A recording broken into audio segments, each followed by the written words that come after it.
On the latest episode of The Drive-Thru, you alluded to Smoky Mountain Wrestling becoming difficult to televise due to ever-increasing broadcast fees.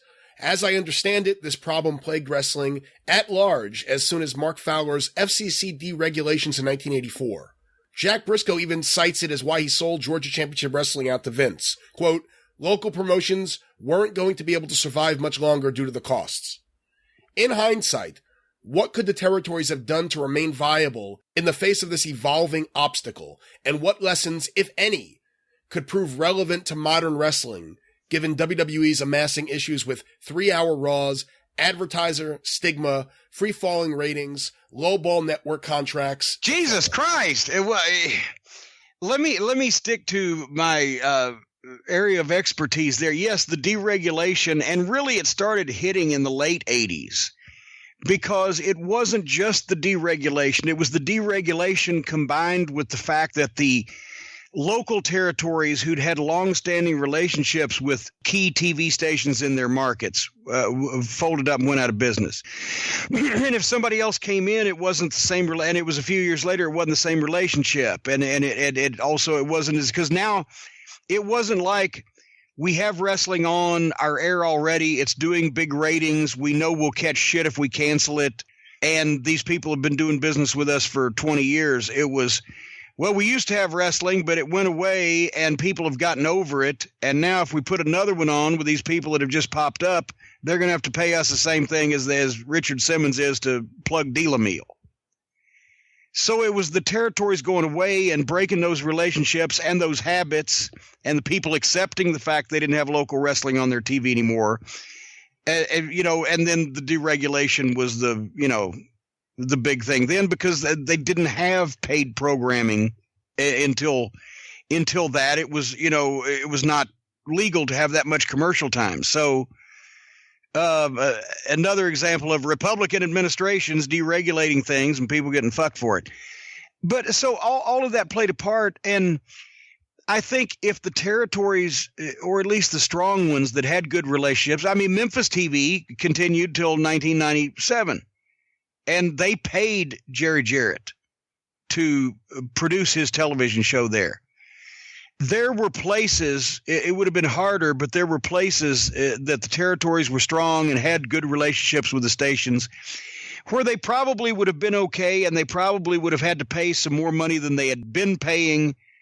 But probably if everything else hadn't gone to shit with the business, would have been able to afford it. So, it unfortunately, it was what it was. When you break the habit with the fans, when you break the relationships with the stations or the buildings, and then try to go back and set it up, and the rules and the laws have changed, it just wasn't going to happen.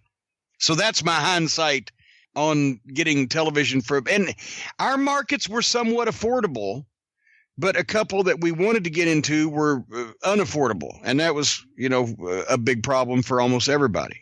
For example, then, compare TV in Knoxville to what TV in Chattanooga or TV in Greenville would have cost.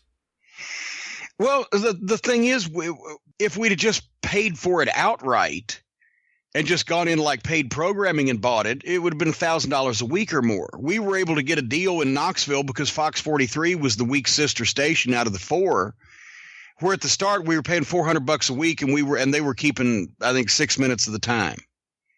So that's not the worst thing that ever happened.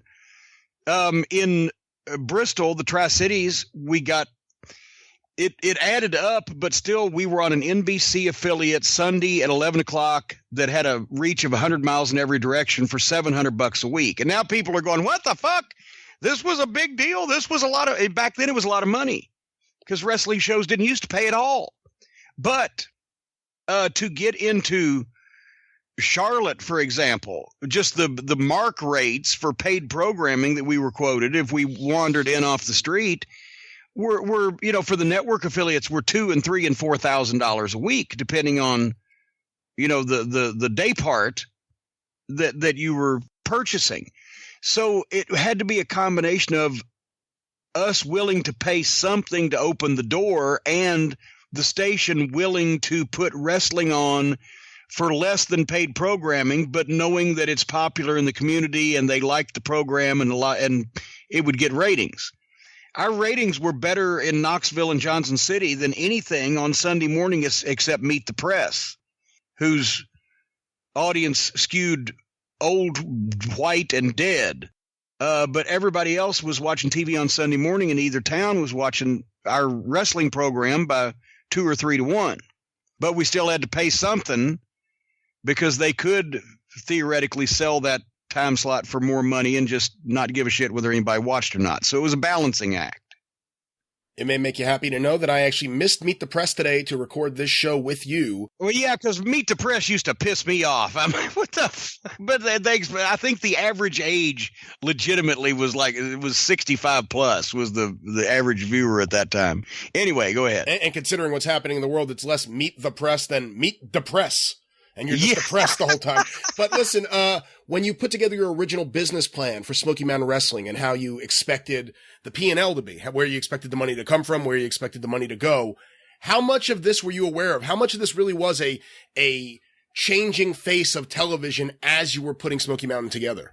As we were doing this, it was happening because he said 84. That's when deregulation happened. But if you'll recall, once again, it wasn't until the territories folded up in 88 that when you tried to go back in, the existing TV deals were not available anymore because Sandy Scott had worked with television stations in North and South Carolina and Virginia for years and knew people, and even the station in Roanoke. The guy was a friend of his.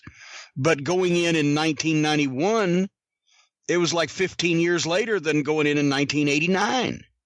And a lot of that stuff was happening, as we were doing it, but then the rates were going up as we were doing it.